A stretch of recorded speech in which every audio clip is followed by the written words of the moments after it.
أعوذ بالله من الشيطان الرجيم بسم الله الرحمن الرحيم ولا تحسبن الذين قتلوا في سبيل الله أمواتا بل أحياء عند ربهم يرزقون فرحين بما آتاهم الله من فضله ويستبشرون بالذين لم يلحقوا بهم من خلفهم ألا خوف عليهم ولا هم يحزنون يستبشرون بنعمة من الله وفضل وأن الله لا يضيع أجر المؤمنين صدق اللہ العظیم۔ حاضرین و ناظرین، یہ درس نمبر 296 ہے، 296 سورہ آل عمران کی 3 آیتوں کی تلاوت کی گئی۔ آیت نمبر 169، 170 اور 171۔ لفظی ترجمہ دیکھیے، وَلَا تَحْسَبَنَّ، اور آپ ہرگز گمان نہ کریں، الذین، ان لوگوں کے بارے میں جو قتلوا، قتل کیے گئے، فی سبیل اللہ، اللہ کی راہ میں، امواتا، مردہ، بلکہ احیاء، وہ زندہ ہیں، عند ربہم، ان کے رب کے پاس، یرزقون، انہیں رزق دیا جاتا ہے، فرحین، وہ خوش ہیں، بما، اس چیز سے جو آتاہم اللہ، اللہ نے انہیں دیا، من فضلہ، اپنے فضل سے، ویستبشرون، اور وہ خوش و خرم ہیں، بالذین، ان لوگوں کے بارے میں جو لم یلحقوا بہم، ان سے ابھی تک نہیں ملے، من خلفہم، ان کے پیچھے رہ گئے، کہ اللہ خوف علیہم، کہ ان پر کوئی خوف نہیں، ولا هم يحزنون، اور وہ غمگین بھی نہ ہوں گے، یستبشرون، وہ خوش و خرم ہیں، بنعمت، اس نعمت سے جو من اللہ، اللہ سے ملی ہے، وفضل، اور فضل سے بھی، وان اللہ، اور بے شک لا ان اللہ، وان اللہ، اور بے شک اللہ، لا یضیع، ضائع نہیں کرتا، اجر المؤمنین، مومنوں کے اجر کو۔ ان تینوں آیتوں کا ترجمہ دیکھیے، اور اے پیغمبر، جو لوگ اللہ کے راستے میں قتل کر دیے گئے، انہیں ہرگز مردہ نہ سمجھنا، بلکہ وہ زندہ ہیں، انہیں اپنے رب کے پاس رزق ملتا ہے، اللہ نے ان کو اپنے فضل سے جو کچھ دیا ہے وہ اس پر مگن ہیں، اور ان کے پیچھے جو لوگ ابھی ان کے ساتھ تھے، اور جو لوگ ابھی ان کے ساتھ تھے، شہادت میں شامل نہیں ہوئے، ان کے بارے میں اس بات پر بھی خوشی مناتے ہیں کہ جب وہ ان سے آ کر ملتے ہیں تو نہ ان پر کوئی خوف ہوگا اور نہ ہی وہ غمگین ہوں گے، اور وہ اللہ کی نعمت اور فضل پر بھی خوشی مناتے ہیں، اور اس بات پر بھی کہ اللہ مومنوں کا اجر ضائع نہیں کرتا۔ بزرگان محترم، اللہ تعالیٰ نے ان 3 آیتوں میں 5 باتیں بتائی ہیں۔ پہلی بات یہ کہ شہید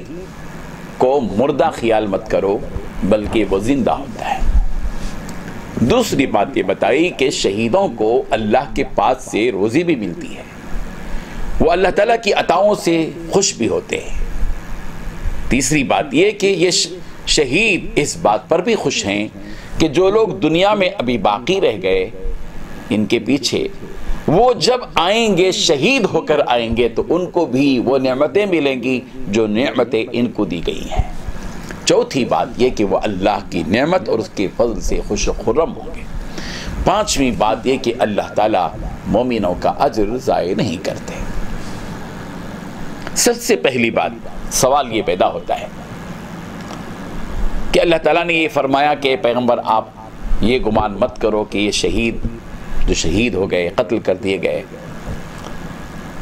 یہ مردہ ہیں، یہ خیال مت کرو بلکہ یہ زندہ ہیں۔ تو سوال یہ ہے کہ زندگی کا مطلب کیا ہے، اس کی نوعیت کیا ہے کہ وہ زندہ ہیں؟ ظاہر بات ہے کہ زندہ ہیں تو دنیا میں بھی ایک کی بھی ایک زندگی ہوتی ہے، وہاں کی بھی ایک زندگی ہوتی ہے۔ اس سلسلے میں حضرت مسروق تابعی فرماتے ہیں، بیان کرتے ہیں کہ ہم نے حضرت عبداللہ ابن مسعود رضی اللہ عنہ سے اس آیت کا مطلب پوچھا، معلوم کیا کہ بھئی اس کا کیا مطلب ہے کہ شہیدوں کو مردہ مت سمجھو، وہ زندہ ہیں، تو زندگی کا کیا مطلب ہے؟ تو انہوں نے فرمایا کہ ہم رسول اللہ صلی اللہ علیہ وسلم سے اس کا مطلب معلوم کر چکے ہیں۔ آپ صلی اللہ علیہ وسلم نے ارشاد فرمایا جو اللہ کی راہ میں قتل ہو گئے ان کی روحیں سب پرندوں کے پوٹوں میں ہیں، ان کے لیے قندیل ہیں جو عرش سے لٹکے ہوئے ہیں، وہ جنت میں جہاں چاہیں چلتے پھرتے ہیں، پھر ان قندیلوں میں واپس آ جاتے ہیں۔ اللہ تعالیٰ نے ان کی جانب خاص توجہ فرمائی اور ان سے دریافت کیا کہ تمہیں کسی چیز کی ضرورت ہے؟ انہوں نے کہا کہ ہم کو کس چیز کی ضرورت پڑے گی، اتنی نعمتیں ہم کو ملی ہوئی ہیں۔ 3 مرتبہ اللہ تعالیٰ پوچھیں گے، پھر اس کے بعد وہ خود کہیں گے کہ اے اللہ ہم آپ سے یہ خواہش کرتے ہیں کہ ہم کو دوبارہ دنیا میں بھیج دیجئے، پھر دنیا میں ہم آپ کی راہ میں قتال کریں اور پھر ہم شہید ہو کر دوبارہ آپ کے پاس آئیں۔ یہ ہے شہادت، یہ ہے جذبہ شہادت۔ مومن و مسلمان جب شہید ہوگا، شہادت کے بعد اس کے نتائج، اس کا حسن انجام اور اس کی بنیاد پر جو نعمتیں ان کو ملیں گی، ان نعمتوں کو دیکھنے کے بعد ان کو خواہش ہوگی کہ دوبارہ دنیا کے اندر جائیں، دوبارہ قتال کریں، دوبارہ شہید ہو جائیں۔ اللہ اکبر، یہ ہے وہ مقام۔ اللہ تبارک و تعالیٰ نے بہرحال شہیدوں کو اللہ تعالیٰ نے ایک دائمی زندگی عطا کر دی ہے کہ وہ مرے نہیں بلکہ زندہ ہیں، اور مزید وضاحت بھی کر دی گئی آگے اگلی باتوں میں کہ انہیں رزق دیا جاتا ہے۔ عند ربہم یرزقون، ان کے رب کے پاس سے ان کو رزق ملتا ہے، اور رزق اللہ تعالیٰ اپنی شان سے جو ان کو دیں گے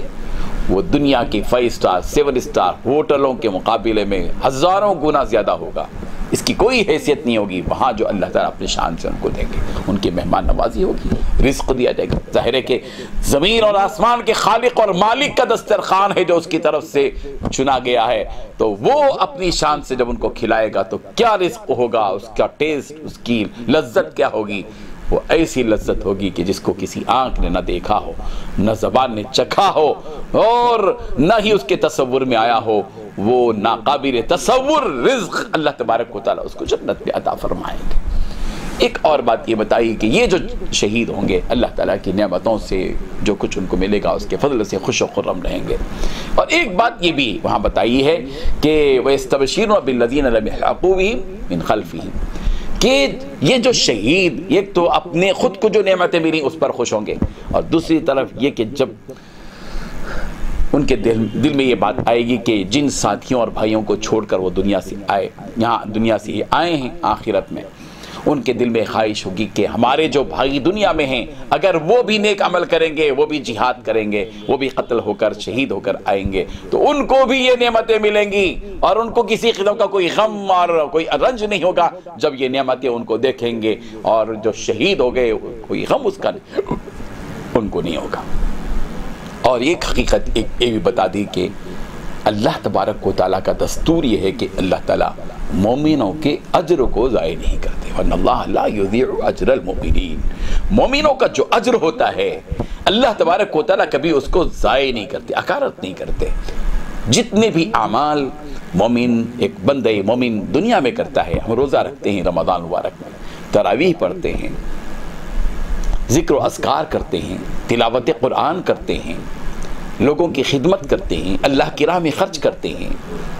لوگوں کے ساتھ حسن سلوک کرتے ہیں، رشتہ داروں کے ساتھ اچھا معاملہ کرتے ہیں، ماں باپ کی خدمت کرتے ہیں، اولاد کی تربیت کرتے ہیں، قربانی کرتے ہیں، جتنے بھی اعمال ہم دنیا کے اندر کرتے ہیں